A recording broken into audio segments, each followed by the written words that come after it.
Olá pessoal, estamos aqui novamente reunidos, toda a equipe do Envelhecer com Saúde, e dessa vez para discutir, um assunto de extrema importância para você que é profissional de saúde que lida com idoso, ou para você que é idoso ou que tem algum idoso na família, que é o assunto de quedas, instabilidade postural e quedas. E hoje, como eu disse, nós estamos todos aqui reunidos, a equipe toda do Envelhecer com Saúde, eu, Daniel Gomes, eu, Rafael. E Eduardo. É verdade, é ele, apesar de não dar para reconhecer, mas é. Eduardo está aqui hoje, ainda estamos em tempos de pandemia, Eduardo está aqui ainda todo fantasiado, de máscara. Não tem quem tire esse óculos e essa máscara de Eduardo. Mas vamos lá, a gente está aqui sem máscara, sem óculos, mas mantendo uma certa distância, né? Com cuidado, com precaução.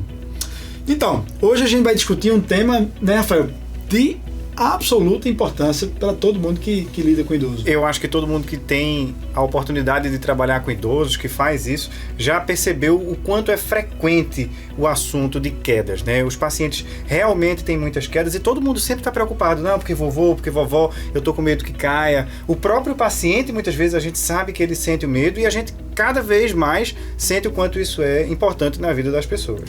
E aí um grande erro que se comete muitas vezes quando o idoso cai, as pessoas ficam preocupadas em avaliar se houve alguma repercussão daquela queda, se aquela queda resultou em algum trauma, mas esquecem de avaliar por que o idoso caiu, não é verdade?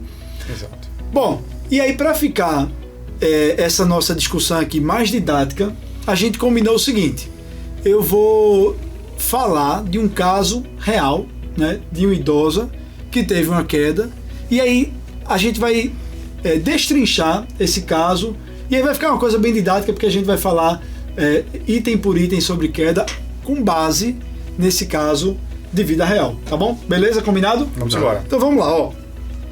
Vejam bem, eu vou falar aqui do caso de Dona Julieta. Dona Julieta, nome hipotético, tá, pessoal? O nome da paciente não era Julieta, o nome aqui Dona Julieta. Não se incomode não, viu, Dona Julieta? um pseudônimo. Então, Dona Julieta, de 83 anos, é portadora de uma doença de Alzheimer em fase moderada, depressão, diabetes tipo 2, hipertensa, tem uma osteoartrose de joelhos e tem uma catarata. Dona Julieta é sedentária, ela se queixa de insônia cronicamente e faz uso de várias medicações, uma polifarmácia que inclui aí um antidepressivo, um diurético, um inibidor de ECA, né?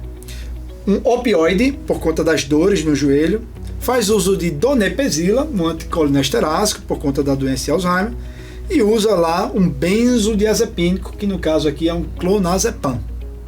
A filha relata que a paciente apresentou 2 quedas ao longo dos últimos 3 meses. Mais um dia normal no ambulatório de geriatria, né? Caso típico do nosso dia a dia de ambulatório de geriatria, né, Eduardo? Sim, isso a gente vê com muita frequência, né? Essa referência justamente do idoso, que é trazido pelo familiar.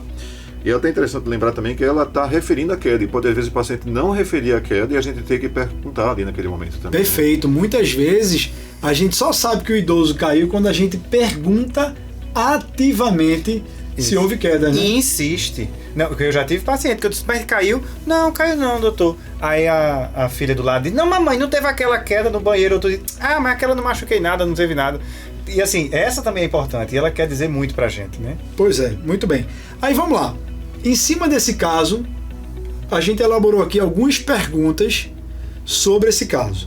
A primeira pergunta que eu faria, que a gente colocou aqui é: por que nós devemos nos preocupar com as quedas de Dona Julieta, né? Olha, eu acho que é o seguinte: queda não é uma coisa normal. Não é esperado cair quando a gente envelhece. A gente não pode achar que não, é porque é vozinho, vai cair mesmo, todos caem, e isso é normal mesmo. Isso não é. Queda não é para acontecer, e quando acontece, isso não é normal. E ela é para ser evitada. E a gente tem muitas medidas que a gente pode evitar. Tem vários estudos que mostram que a queda pode trazer consequências devastadoras para a qualidade de vida das pessoas e para a funcionalidade. Então, tem um estudo muito grande americano que ele foi avaliar algumas mulheres idosas e eles perguntaram o que é que elas preferiam. Se elas preferiam ter uma queda, veja que pergunta, né? Que coisa, esses americanos é uma coisa incrível. Eles perguntaram o seguinte: você quer ter uma queda e ficar institucionalizada depois dessa queda, ou você preferia morrer? Quais são, se você tivesse que escolher entre essas duas opções? Bem, a resposta foi: 80% das pessoas gostariam de morrer. Elas preferiam morrer do que levar a queda e ser institucionalizada. Incrível, né? Então, vê, tem alguns dados que são bem marcantes quando a gente está falando de quedas. Queda é a principal causa mais comum de morte acidental nos idosos, né? Olha só. E quanto mais idosa é a pessoa, maior a chance dela cair. Então, há alguns estudos que mostram que há uma incidência anual de 50% de queda em pessoas com mais de 80 anos. Ou seja, das pessoas com mais de 80 anos, metade cairá pelo menos uma vez no ano. Por isso que algumas pessoas acham que é normal cair. Não, vai cair porque é idoso. O que é comum não é necessariamente normal, né? Exato. É importante chamar a atenção, Daniel. Eu estava assistindo uma palestra de uma americana na Califórnia, uma professora da Califórnia, e ela, bem interessante, ela está comentando exatamente isso daí. Que 50% dos idosos acima de 80 anos, como você disse, vão cair, provavelmente, no próximo ano. E 30% daqueles acima de 65 anos. Então a gente tem que começar realmente bem precoce para poder prevenir toda essa trajetória. Ela faz até uma espécie de experiência com as pessoas na plateia, onde ela pede que as pessoas fechem os olhos e contem até 15. E ela conta até 15, efetivamente. E ela, ao final dos 15 segundos, ela comenta que, naquele momento, em 15 segundos, um americano idoso caiu. Exato. E que ao final da apresentação dela, que durava mais ou menos 29 minutos, 2 idosos ou idosas iriam morrer em decorrência de queda. Vixe Maria. E aí o que é importante é que um outro dado que eu acho impactante é que uma pessoa que cai, ela tem uma chance de vir a cair novamente de 60% a 70% no ano subsequente. Mostrando pra gente que a gente não pode só focar nos danos causados por aquela queda que a gente está atendendo naquele momento. A gente tem que entender o porquê o idoso está caindo, porque ele caiu, para implementar medidas, que a gente vai discutir mais adiante, para fazer com que ele reduza o risco de vir a cair novamente. É engraçado, assim, na verdade é interessante isso que você está falando, porque se você for levar em consideração, o mecanismo que levou à queda é muito importante. Então, muitas vezes a gente tem que considerar que a queda ela foi meio que espontânea, né? Não foi uma queda provocada. Não conta se alguém empurrasse, botar o pé para outra pessoa cair, isso aí a gente não vai levar tanto em consideração. Certa vez eu perguntei para uma paciente minha que foi no consultório, eu disse: a senhora cai? Você já caiu? Ela era jovem, sabe? Eu não esperava que ela fosse responder sim para aquela pergunta, mas ela disse: já caí. Aí eu digo: foi mesmo? Eu disse: como foi isso? Aí ela disse: não, doutor, veja, certa vez eu estava em Paris, aí sabe aqueles conezinhos que ficam ali na frente da Torre Eiffel? Eu sei. Aí eu nunca fui lá, mas ela disse: sei, claro. Aí ela disse: não, mas eu aí tropecei no negócio daquele na hora que eu olhei pro lado e caí. Aí eu disse: não, olha, esse não conta. Ela disse: não, mas eu tenho outra. Eu fui em outra viagem para Roma. Aí quando eu tava olhando pro Coliseu, passou um táxi, aí o retrovisor bateu em mim, eu caí também. Eu disse: olha, essa também não conta. Eu disse: não, mas eu tenho outra. Em Nova York, eu caí porque tinha uma poça de água na Times Square. Eu digo: olha, eu nunca vi ninguém com queda tão chique feita assim, olha. Só quedas internacionais. Só né? quedas. Ou seja, o resumo dela deveria ser: não viaje mais, né? Não vi, olha. Mas isso é interessante, Rafa, você comentar que essa paciente que caiu em Nova York, que caiu em Paris e caiu em Roma, ela preocupa muito menos a gente do que Dona Julieta, que tem caído em casa. Exato. Não é verdade? Então, o cenário da queda nos diz muito sobre a chance desse indivíduo vir a cair novamente. Perfeito. Né? Eu adoraria cair, ter as quedas que essa sua paciente está tendo, viu? Vamos lembrar também que dessa questão do mecanismo de queda, da gente diferenciar queda de desmaios, síncopes e lipotímias, nos termos mais científicos, mas as quedas decorrentes de desmaios, como o povo mais costuma comentar, são coisas bem diferentes, porque as causas são bastante bem diferentes, e também o prognóstico e as evoluções. Perfeito, perfeito. Bom, ainda só para fechar essa parte da magnitude do problema de quedas, né, de alguns dados epidemiológicos, lembrar que das quedas que acontecem, 10% das quedas resultam em alguma lesão grave, ou seja, um traumatismo craniano, uma fratura de fêmur, né? Uhum. E por falar em fratura de fêmur, 95% das fraturas de fêmur nos idosos decorrem de queda, ou seja, praticamente todas as fraturas de fêmur vão ser originadas de uma queda. Então isso mostra pra gente muito bem a importância da gente estar discutindo esse tema aqui hoje. Exato. Lembrar também ainda, falando de magnitude, que as mulheres caem mais do que os homens, as idosas mulheres caem mais do que os homens idosos, principalmente as caucasianas, né, as pessoas com pele mais clara, e os afrodescendentes tendem a ter mais lesões de cérebro, traumatismo craniano, do que propriamente fratura de quadril, quando caem, versus comparado às pessoas que sejam caucasianas ou de outras descendências. Bom, então vamos lá. A segunda pergunta que a gente elencou aqui, que tem a ver até com essa primeira pergunta, que é o seguinte: quais as possíveis complicações que as quedas podem acarretar em Dona Julieta? Olha, essa talvez seja uma das coisas mais fáceis de responder, porque são inúmeras. A quantidade de prejuízos que Dona Julieta pode ter com a queda vai ser muito grande. Olha, só em cair, ela vai ficar, no mínimo, com medo de cair de novo. Se nada acontecer, Dona Julieta caiu, não machucou nada aconteceu, mas ela vai ter medo de cair. Qual é o nome desse medo de cair? Pitofobia, que eu passei 2 anos na residência ouvindo isso todo dia sim, dia não, que ele ficava dizendo. Eu comentava muito desse termo, eu adoro esse termo, pitofobia. Pito de queda, fobia de medo, Pronto, então pitofobia. Então eu ouvia isso todo dia.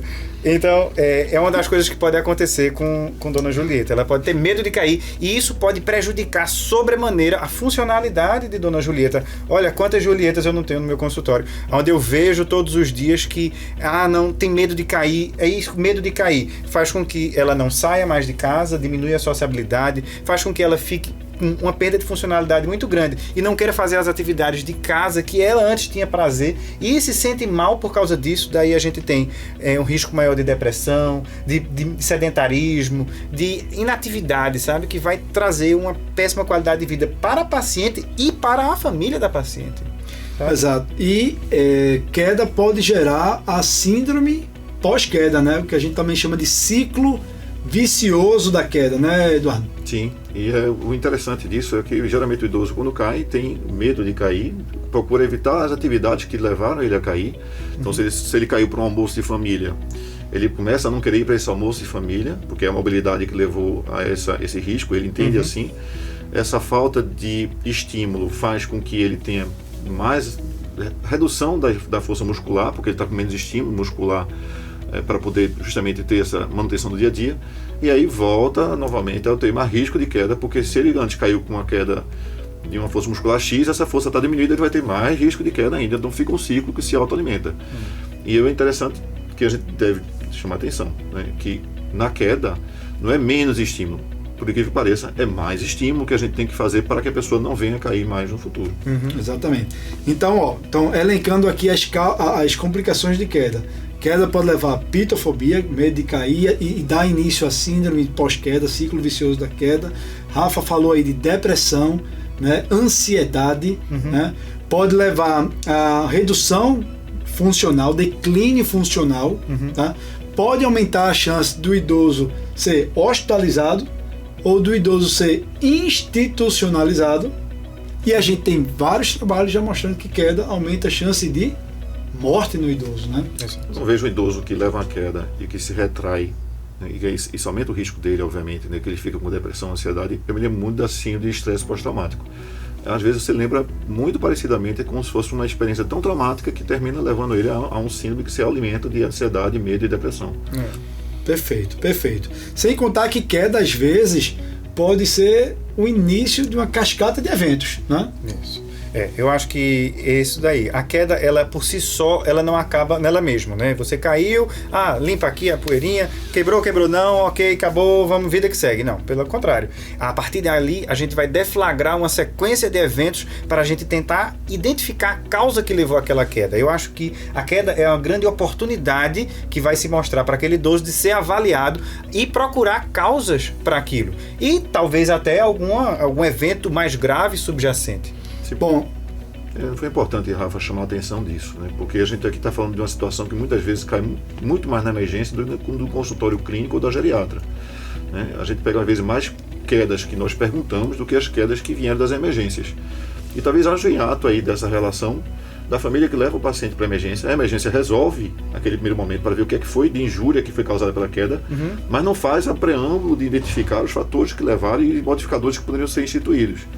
E a gente chama a atenção disso. Se você leva um familiar seu para uma emergência por uma queda, é interessante que você depois marque uma consulta num clínico ou num geriatra de confiança, para que ele possa fazer essas investigações e intervenções necessárias. Perfeito. Então a gente vai chegar agora na terceira pergunta que nós colocamos aqui, que é a seguinte: quais fatores devem ter contribuído para as quedas de Dona Julieta? Então a gente vai falar agora das causas, né, que fatores desencadeiam a queda, né, Rafa? Então, só lembrando, recapitulando aqui, é uma idosa de 83 anos, né? Eu voltei aqui no caso para ver. É justamente, ela tem 83 anos, ela tem um declínio cognitivo. Só isso já é um fator de risco? Acabou, para queda, né? Só a idade é um fator de risco, né? O declínio cognitivo é um fator de risco. Ela tem depressão. Ela é diabética. Diabética, a gente sabe que a gente pode ter problema na propriocepção, a gente pode ter neuropatia diabética, a gente sabe as consequências que isso vai ter. Pode ter retinopatia diabética. Retinopatia diabética, diminuição da acuidade visual. Ela é hipertensa, a gente sabe que uma das grandes coisas que pode levar à hipotensão postural é uma hipertensão não controlada. Ela tem também osteoartrose de joelho, bicho, esse caso foi top, viu? Ela tem uma osteoartrose de joelho, que isso pode levar a um prejuízo no equilíbrio. A gente sabe que se você não tem uma articulação bem firme, você tem dor, a chance que você tem de ter uma instabilidade postural, ela é muito maior. E vó ainda tem uma catarata, né? Ou seja, já tem diminuição visual aí. Ela também é sedentária, falta de preparo físico, a gente sabe que isso vai levar também a um prejuízo. Sedentarismo é um grande fator de risco. Eu boto como doença lá, para mim sedentarismo é doença. Queixa de insônia crônica, ou seja, se ela não dorme bem à noite, talvez ela vai ter sonolência diurna. Exatamente, ou seja, uma sonolência diurna pode levar a um aumento do risco. Aí usa várias medicações. Então, polifarmácia é um grandíssimo fator de risco para quedas no idoso, né? Polifarmácia, por definição, é quando o idoso usa 5 ou mais medicações, né? Então, polifarmácia por si só já é um fator de risco, mas ela usa medicações especificamente que já aumentam ainda mais a chance, né? Então, ela compilou uma série de fatores de risco para queda. Então, ela usa antidepressivo, a gente sabe que medicações psicotrópicas aumenta a chance de quedas. Ela usa diurético e inibidor de ECA, que aumenta a chance de hipotensão postural, naturalmente, né? Ela usa opioide, que também aumenta a chance de quedas, e ela usa o temerário, né? O temido clonazepam, um benzodiazepínico, né? Então, não faltaram fatores de risco para a donepezila também, lembrando que donepezila, ele, apesar de ser uma medicação que a gente gosta muito e tal, e a gente usa bastante, mas lembrando que ele pode dar bradicardia, e às vezes bradicardia você pode fazer baixo débito e o paciente também pode ter queda. Top, muitíssimo bem lembrado, Rafa. E aí, o X da questão aqui também é que ela tinha 2 quedas nos últimos 3 meses. Olha só. Pergunta de prova, tá? Pergunta de cai muito em concurso. Eu digo isso para os residentes com frequência. Cai muito em concurso e prova de residência. Qual de todos o maior fator de risco para o idoso cair? Olha só, eu já respondi essa pergunta mais de uma vez. É ter caído? É ter caído previamente. Para tudo na medicina isso funciona, né? Qual é o principal fator de risco para acontecer isso? É já ter dado errado antes, né? Então, o idoso ter caído anteriormente é o principal fator de risco para ele vir a cair novamente. Ele tem que lembrar então dos fatores extrínsecos também, que é o ambiente domiciliar. Como é que é essa casa? Se ela é uma casa segura, se ela traz as condições para que esse idoso possa se locomover dentro dessa casa sem se deparar com obstáculos ou maiores riscos de queda, que pode ter contribuído também para a queda de Dona Julieta, né? É a falta de um corrimão no corredor, é uma falta da adaptação de um banheiro com elevação do sanitário, de barras para a pessoa poder segurar no banheiro, de tirar o tapete da casa. Muitas vezes aquele tapete está no chão, ele fica muito mais bonito na parede nessas situações. Então a gente tirar esse tapete e bota para a parede, isso é uma coisa que o idoso gosta muito, um tapete persa, é lindo na parede, tira do chão porque só vai ser risco para ele. Móveis baixos, falta de iluminação também na casa, né? Deixar o ambiente bem iluminado. Isso é. Comenta muito da questão de você deixar luzes que sejam automáticas. Na hora que detectar o movimento, ela acende a luz. Compra no AliExpress, né? Um bocado. Principalmente essa questão da iluminação, eu sempre digo para os pacientes, para as famílias, a iluminação à noite, né? O caminho entre a cama e o banheiro, porque o idoso acorda muito à noite para ir ao banheiro urinar, né? Tem muita noctúria, então tem que ter um pouquinho de luz ali para que ilumine esse caminho do idoso. Eu acho que a ideia da luz automática é bem legal, né? Eu já vi isso em vários lugares. Às vezes, quando não dá para fazer, às vezes a gente deixa uma luzinha ali do banheiro, uma porta entreaberta, um abajur, uma coisa fácil. Uma luz mais fácil de acesso com um abajur, né? Você vai lá e liga. Também dispositivos de que a pessoa, se o idoso mora sozinho, os pais, os avós moram sozinhos, também tem dispositivos de que ela possa acionar rapidamente alguém, caso ela tenha queda e não tenha como se locomover. Né?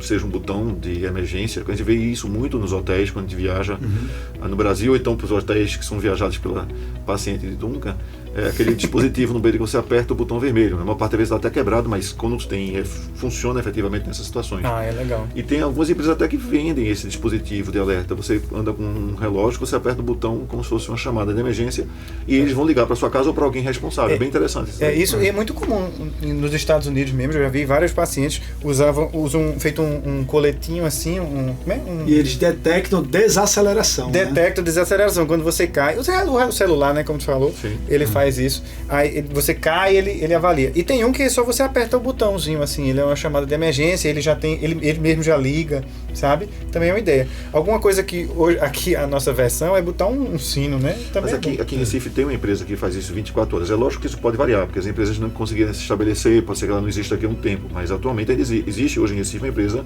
que é um relógio que você aperta que ela funciona 24 horas. Então, na avaliação de um paciente idoso que caiu, a gente vai precisar ver todos esses fatores, né? Que a gente elencou aqui, fatores de risco para queda, tanto os intrínsecos, que são relacionados ao paciente, como os fatores extrínsecos, que são os fatores do ambiente, que o Eduardo muito bem falou. E é importante também, né, Rafa, a gente procurar entender, questionar como foi o mecanismo da queda, porque o mecanismo da queda pode nos dizer muito o que é que está levando o paciente idoso a cair. Exato. Isso a gente pode ver detalhando bem o momento em que ocorreu a queda. A gente pode fazer algumas perguntas do tipo, na hora da queda ela estava sentada e foi tentar se levantar e daí caiu? Olha, isso pode levar para a gente ao quê? Talvez hipotensão postural. Na hora que levantou, você diminui a perfusão cerebral e aí o paciente perde a consciência ali por um segundo e cai. E ali foi o motivo. Ou então porque você fui estender a roupa, botei a cabeça para cima para colocar a roupa no varal e naquele momento ali fiquei tonta e caí de novo. Aquilo pode ser talvez um sinal de insuficiência vértebro-basilar. Ou subindo a escada, né? Subindo a escada também é outra, né? Que pode acontecer. Essa de olhar para cima também pode ser VPPB, às vezes acontece. VPPB, só lembrando, vertigem postural paroxística benigna. Exato. Que pode surgir também, uma outra dica para VPPB, quando o paciente diz que caiu depois que ele se virou, olhou para um lado, olhou para o outro, ou olhou para baixo, né? Isso, tá andando na rua, aí alguém chamou, aí quando ele olhou para ver de onde chamou, ficou tonto e caiu. E uma coisa que eu sempre pergunto pra gente avaliar a VPPB é a pessoa que está deitada na cama e fica tonto na hora que se vira para mudar de posição na cama mesmo. Isso também pode ser Rafa, você tocou num ponto que eu achei fundamental agora, que é a questão do paciente que tem queda sem obrigatoriamente ter ido ao chão. Né? São os pacientes que vão quase queda. É o paciente que está na cadeira, levanta e ele senta na cadeira, mas ele acha que isso não é uma queda, e porque ele sentou. Seria uma queda se a cadeira não estivesse ali, exatamente. Né? Então foi importante chamar atenção para isso. Perfeito, top, Fig. Muito bem lembrado. Então, fechou essa questão de fator de risco, né, de causas, e aí vamos para... Tem uma coisa que a gente não falou, que eu acho muito importante também, que a gente esqueceu de comentar, é sobre os calçados. Então, eu sou muito chato com meus pacientes, meu Deus. Inclusive, as vozinhas chegam lá toda bonitinha, com um sapato todo legal. E toda vez eu falo do sapato. Eu disse, olha, tá linda a senhora, mas esse sapato tá bom não. Mas o que é, doutor? É aqueles sapatinhos que não pregam atrás, sabe? Não fecham atrás. Não fecham atrás. Aquilo ali também é um fator de risco. Ou então, sandália de dedo. Sandália japonesa. Japonesa, aquela. Vixe Maria. Ali pra cair com quem vai ali e volta, né? Não é? Exato. Então, assim, eu sempre falo, eu sou, aliás, tá ótimo, mas a senhora bota uma que prega atrás, porque essa daí não tá legal, não. Perfeito. Bom, vamos lá. Então, quarta pergunta que nós colocamos aqui sobre Dona Juju ainda, né? Já estou íntimo de porque também, bichinha. Então, quarta pergunta é: o que devemos atentar ao examinarmos Dona Julieta para melhor avaliarmos os motivos da queda. Então, quando a gente está com Dona Julieta na nossa frente, no nosso consultório, se você é profissional de saúde, lida com pacientes idosos, o que é que você vai fazer na avaliação clínica de um paciente que caiu? Olha, você pode até ficar aliviado. Machucou não. Ok, beleza. Tudo bem. Mas agora vamos lá para tentar descobrir por que ela caiu, né? A queda não acaba quando ela se levanta. Então, e aí, Eduardo, o que é que a gente deve atentar na hora do exame clínico? Acho que uma das coisas mais fundamentais é a avaliação da acuidade visual, né? Se essa acuidade visual está adequada para ele, se ele está conseguindo enxergar realmente o ambiente, se a queda não foi provocada por uma dificuldade de noção espacial, tanto perda de um glaucoma, por exemplo, fica a visão tunelizada, ele perde referências laterais, como também a própria perda de sensibilidade pela questão do grau que a pessoa deveria já ter corrigido e não corrigiu. E ele perde justamente a noção de profundidade. É fácil cair sem estar enxergando por onde você está andando, né? Eu acho que é fundamental isso. Então a gente pode, não precisa ser oftalmologista para ter uma noção da acuidade visual. Existem até os cartões, né? Os cartões de Snellen, né? Que a gente pode usar. É interessante que todo mundo que lida com idoso tem um cartãozinho de Snellen para fazer um rastreio da acuidade visual em cada consulta. Você já viu, não sei se já perceberam, às vezes o paciente vai evoluindo na demência, aí as pessoas vão ficando assim, não, vovó não está mais interagindo muito, não sei o quê, mas ainda anda. Aí o pessoal vai e tira o óculos de vovó, porque a vovó não pede mais o óculos. Aí ela fica andando sem o óculos, só que ela já tinha uma presbiopia, e você ali, daqui a pouco, vovó tá sem o óculos, já há um tempão sem enxergar direito, e cai, poxa, o que foi? Vovó tinha o óculos, tá guardado, só que o pessoal tirou porque ela não precisava mais. Você pode colocar o cartão de Snellen já para download para as pessoas, já no Instagram ou um site de acesso vinculado.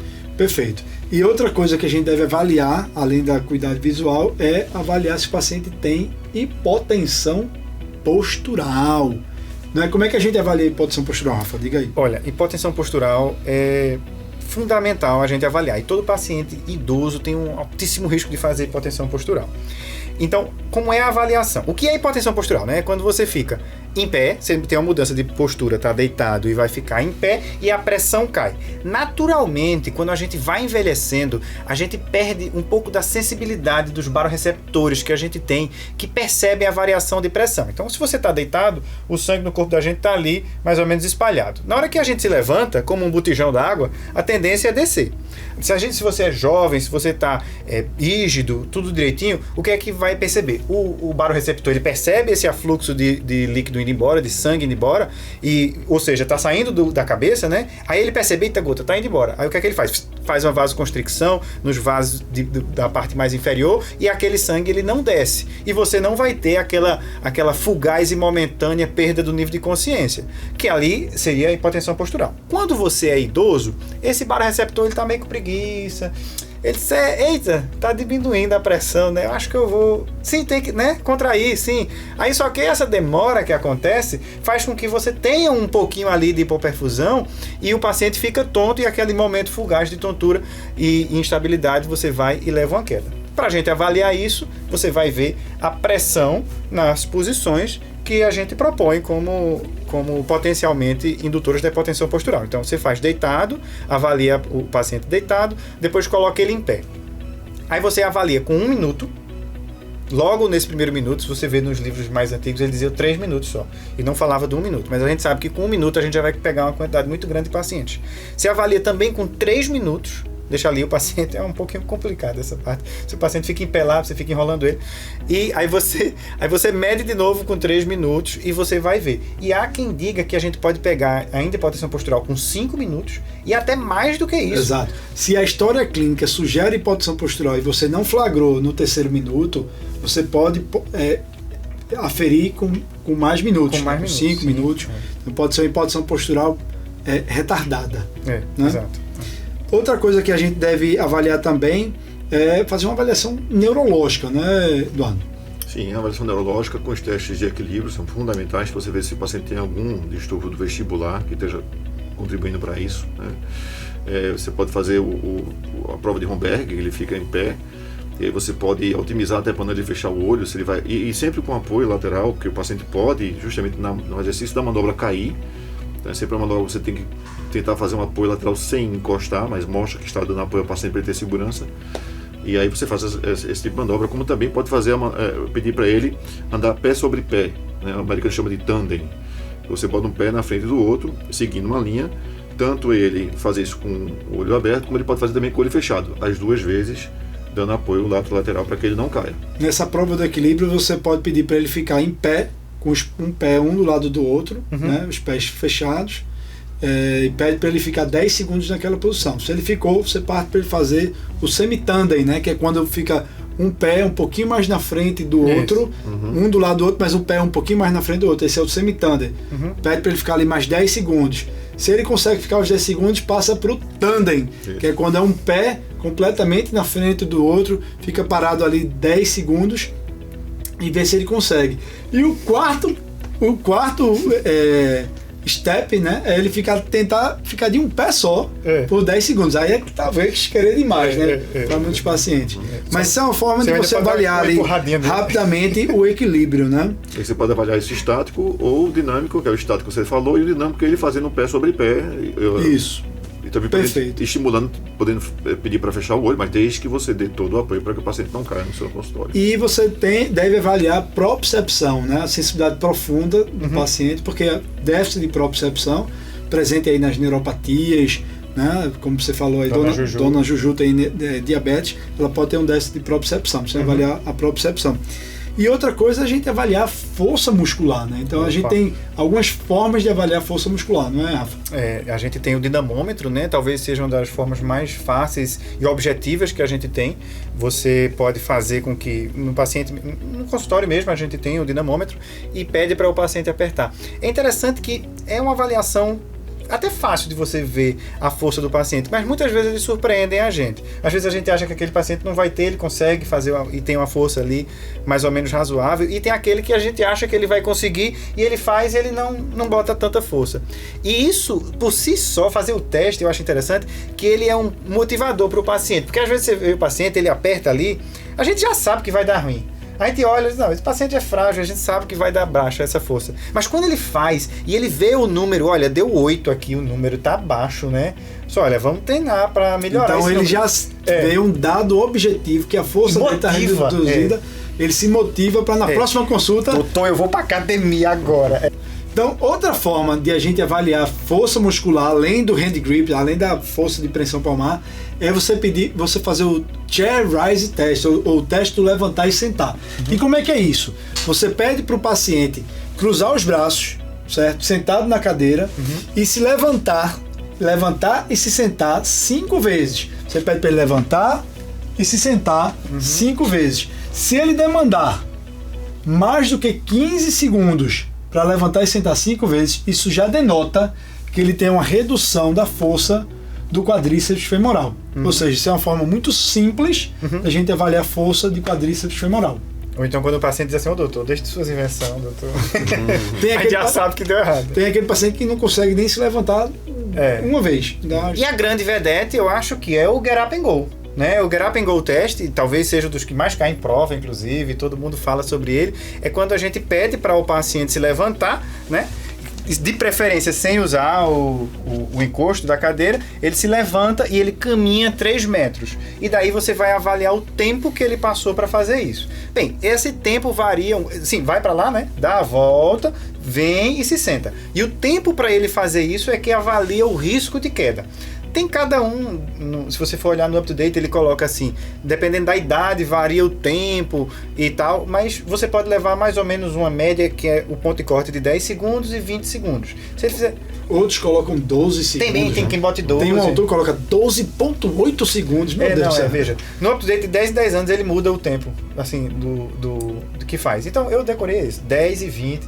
Então se for abaixo de 10, o risco é mínimo. Você tá de boa, né? Abaixo de 10, deflash. Top, né? Tá de boa. Paciente deflash. Se for entre 10 e 20, tá ali um risco intermediário, a gente tem que ficar atento com esse paciente. E se for aquele paciente com mais de 20, 30 segundos, aí a gente já viu. Alerta não máximo, consegue, sinal vermelho, né? Exato. Eu diria que abaixo de 10, sinal verde. Isso. Sinal amarelo, 10 a 20. Isso. Acima de 20 segundos, opa, ligou o sinal vermelho. Risco total. Eu acho que é né? Então, e aí para finalizar, ainda falando um pouco de exame físico, o exame clínico do paciente, a gente não pode deixar de examinar os pés Opa. do paciente, né?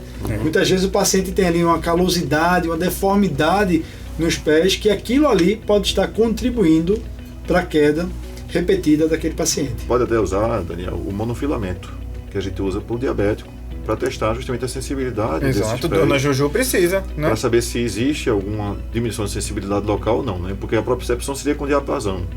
Já é uma ferramenta um pouco mais usada pelo neurologista propriamente, mas que a gente também usa, a gente compra, não é uma coisa inacessível. E o monofilamento é mais simples ainda de você utilizar para ver a sensibilidade dos dedos dos pés do paciente. Perfeito. Então, fechou aqui a avaliação clínica do paciente, deu para a gente passar tudo, né? Vamos então para a quinta e última pergunta desse nosso encontro sobre quedas, que é o seguinte: quais medidas nós devemos orientar para a prevenção de novas quedas de Dona Julieta, Dona Juju? Olha, Dona Juju é um prato cheio, né? Porque se você for começar pelas medicações dela, você já vai ver uma quantidade enorme de erros de prescrição. Deixa eu voltar aqui para o caso para ver como foi essa prescrição dela. Olha, ela tem uso de antidepressivo. Dependendo do antidepressivo, a gente sabe, na verdade quase todos, né? Vai ter um risco aumentado de sonolência, às vezes vai ter efeitos colaterais, como por exemplo hiponatremia, que esse paciente vai ter mais sonolência ainda e pode levar à queda. Ela faz, como a gente comentou, várias dessas medicações, a gente vai ter cada um deles uma coisa para a gente atuar aí. Então, primeiro as medicações. Otimização terapêutica. Ok, então tentar fazer a desprescrição. Né? Tentar reduzir ao máximo medicações, principalmente as medicações que impõem maior risco de queda. É quando o geriatra saliva na consulta, né? Eu tirei 4 remédios do paciente. É muito bom. Muito bem. Então, primeiro ponto é diminuir prescrição.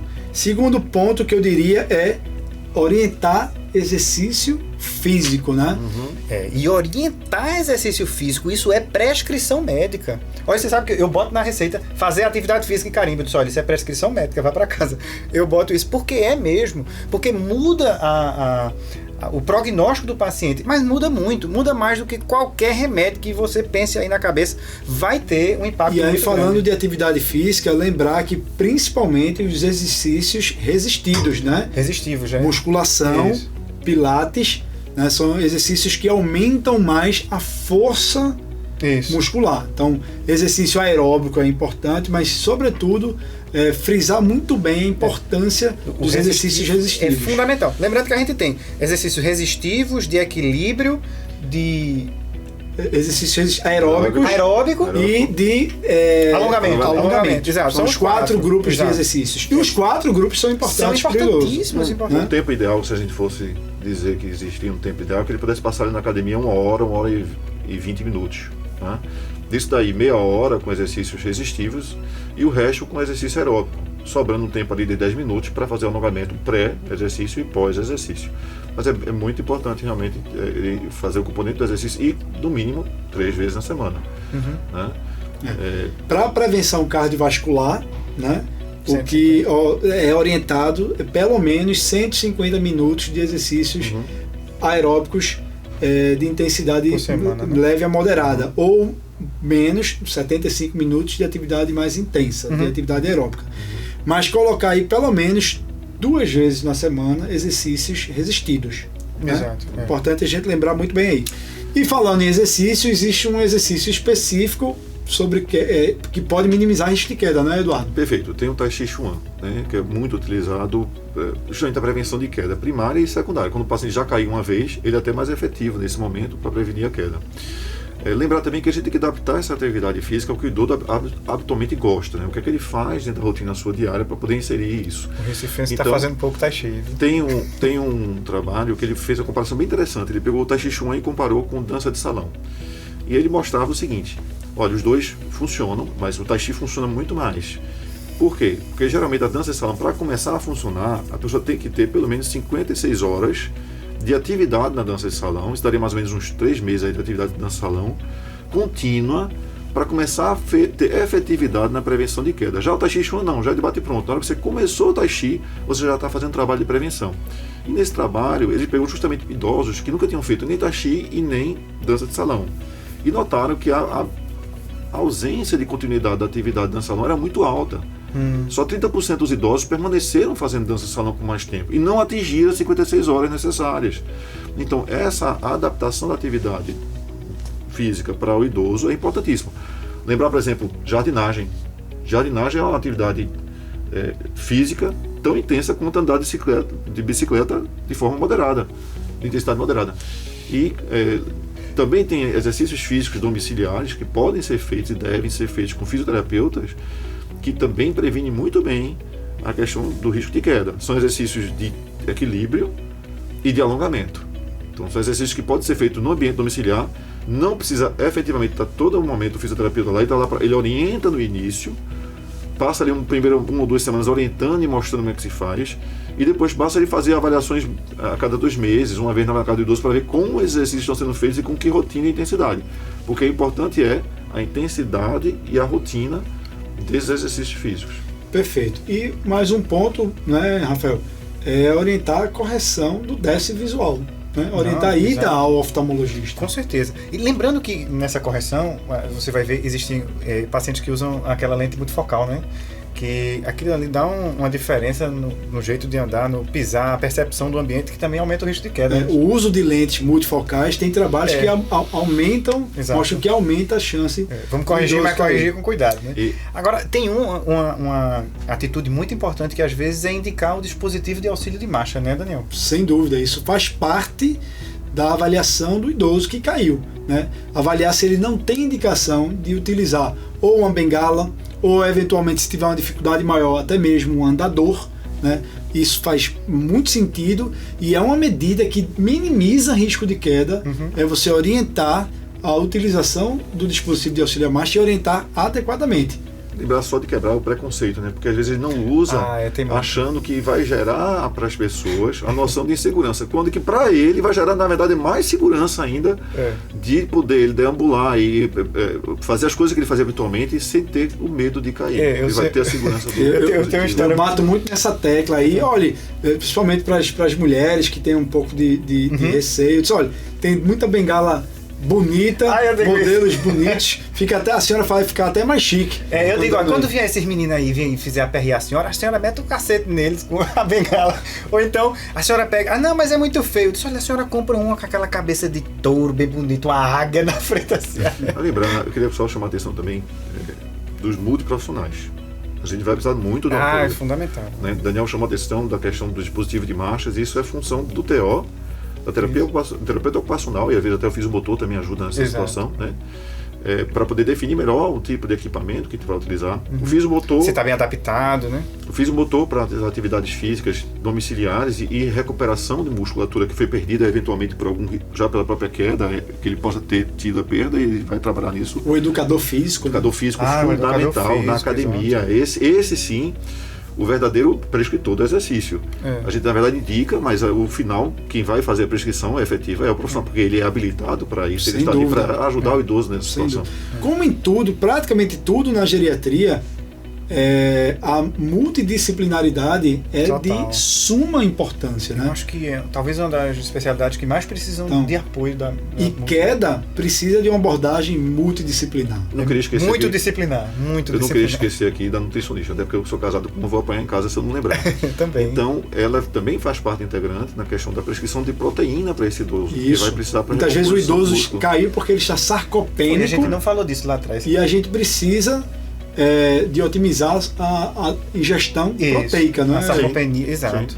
Sim. Lembrar que o idoso ele precisa de uma ingestão proteica maior do que o adulto jovem.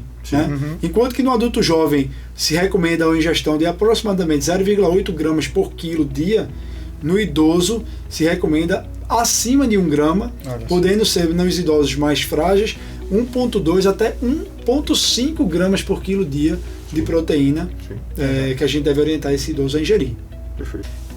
E essa questão da prevenção de quedas é tão importante. Lá nos Estados Unidos existe uma grande campanha de prevenção de quedas e o CDC de Atlanta coloca que existem, ele cita principalmente 4 passos básicos para a prevenção de quedas, que são eles: revisão de medicações, diminuição de medicações, desprescrição, orientação de atividade física, como a gente falou, correção de déficit visual e modificação do ambiente do idoso. Tudo isso a gente falou amplamente aqui durante todo o período, mas eles Eles separam resumem esses nesses quatro. E por fim, vem uma controvérsia, né, Rafa? Vitamina D. Vale a pena a gente prescrever ou não vale? Como é que é isso aí? Pois é, existem várias discussões se realmente... A vitamina D é uma grande coisa, né? É bom para tudo, é maravilhoso, até pro Covid, tem gente que usa. Bem, eu acho que cabe até um episódio sobre vitamina D. Mas já tem vídeo da gente sobre vitamina D com saúde no YouTube sobre vitamina D. Mas a gente vai falar mas hoje, resumidamente... Pois é, então ficou meio que controverso. Será que a vitamina D vai ajudar aquele paciente que tem um risco aumentado de queda? Bem, alguns trabalhos mostraram uma relação positiva, onde o uso de vitamina D, especialmente nos pacientes que tinham uma diminuição no nível de vitamina D, traria associado com diminuição no risco de queda. Bem, a vitamina D talvez melhorasse ali a força muscular e isso diminuiria o risco e a consequência, a queda, né? Bem, mas outros trabalhos já não comprovaram isso. Na prática, não sei vocês, mas na prática, o idoso tem quedas recorrentes, tem diminuição de força muscular, eu prescrevo vitamina D, sim. Não prescrevo megadoses, né? Mas prescrevo vitamina D, sim, sobretudo para aquele paciente que já sabidamente tem deficiência de vitamina D. Eu faço isso também. Se ele tiver abaixo de 20 nanogramas por ml, aí você tem indicação de incontestável, tem que fazer a reposição, né? Geralmente a gente bota ali de 800 a 1000 unidades dia, evitando passar de 2000 por dia, porque existe também uma associação de trabalho mostrando que um excesso de vitamina D aumenta o risco de queda. Então, acima de 2000 começa a já entrar na área de excesso. Então, vitamina D para um paciente com risco de queda que tem caído talvez seja aceitável, plausível, factível prescrever, sem absolutas grandes evidências, não é verdade? Sim. Mas vamos lá, talvez valha a pena a gente introduzir na prescrição. Então é isso, pessoal. Acho que deu para a gente resumir. Em resumo, né, a mensagem final é: queda é frequente no idoso. Queda pode trazer muitas repercussões ao idoso. Quedas podem ser prevenidas, né, com a adoção dessas medidas que a gente citou aqui, e busque ativamente quedas, né? Por que caiu? Porque caiu.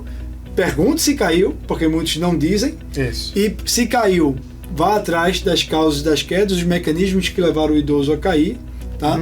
Porque queda pode ser prevenida. É isso aí. É isso? Então, muito bem. Só o recado final,